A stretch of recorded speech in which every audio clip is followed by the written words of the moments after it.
Assalamualaikum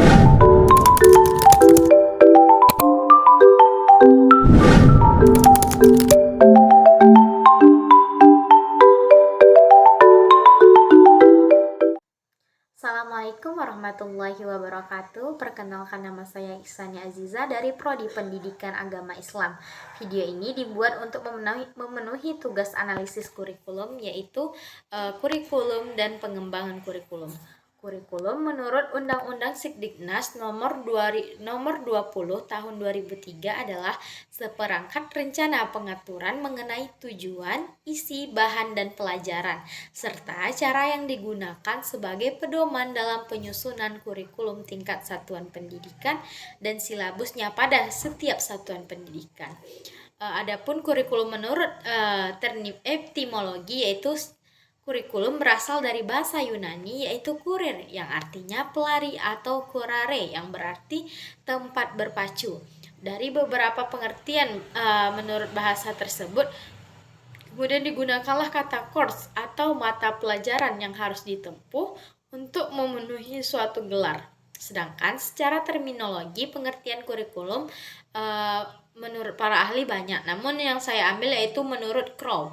Kurikulum merupakan sebuah rancangan pengajaran atau sejumlah mata pelajaran yang telah disusun secara sistematik guna menyelesaikan suatu program dalam meraih upaya gelar atau memperoleh ijazah.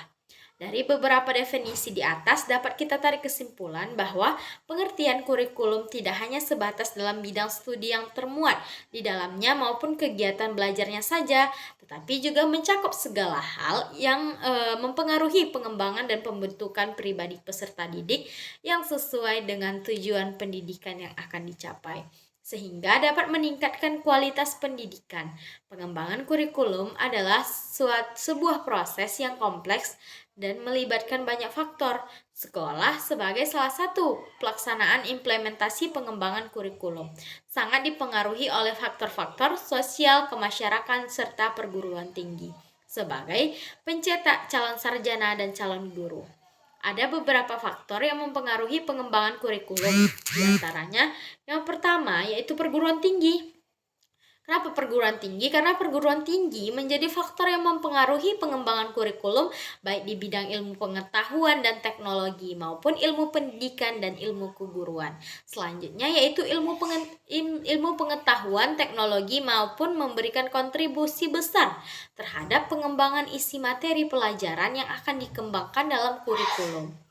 Ilmu pendidikan dan keguruan mempengaruhi pengembangan kurikulum pada aspek penguasaan ilmu pendidikan dan juga studi serta kompetensi mengajar dari para lulusan sebagai calon pendidik yang dihasilkan. Yang kedua yaitu masyarakat. Sekolah sebagai agen yang mempersiapkan anak didik untuk kehidupan di masyarakat sangat dipengaruhi oleh lingkaran masyarakat sekitar. Masyarakat sebagai faktor yang mempengaruhi dalam pengembangan kurikulum memiliki andil karena salah satu kekuatan yang ada dalam kehidupan masyarakat adalah dunia usaha. Yang ketiga yaitu sistem nilai. Nilai dalam kehidupan masyarakat sangat penting karena membentuk dasar dari perilaku manusia dan interaksi sosial, baik nilai moral, keagamaan, sosial, toleransi maupun kemandirian. Dengan nilai-nilai inilah dapat membantu membentuk identitas sosial dan moral yang bermuara pada bagaimana seseorang berinteraksi satu sama lain demi terciptanya kehidupan bermasyarakat yang lebih baik. Sekolah sebagai bagian agen masyarakat bertanggung jawab dalam menanamkan dan memelihara nilai-nilai dari mengintegrasikan dalam sebuah kurikulum yang menjadi ruh dalam sebuah pendidikan. Baiklah, hanya itu yang dapat saya sampaikan. Lebih dan kurangnya saya mohon maaf. Assalamualaikum warahmatullahi wabarakatuh.